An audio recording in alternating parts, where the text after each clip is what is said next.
নমস্কার বন্ধুরা, আমার চ্যানেলে আপনাদের স্বাগতম।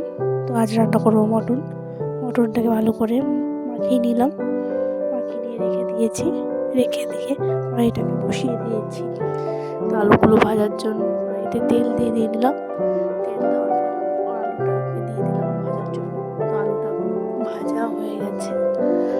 তো আলু ভাজার পরে কড়াইতে জিরে দিয়েছি, জিরে দিয়ে একটু নাড়িয়ে নিয়েছি।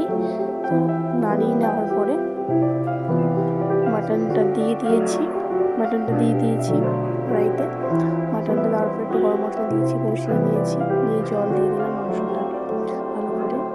জল দিয়ে একটু ঢেকে দিলাম সেদ্ধ হওয়ার জন্য। সেদ্ধ হওয়ার পরে মাংসটাকে একটু আলু দিয়ে দিলাম, আবার ঢেকে দিয়েছি।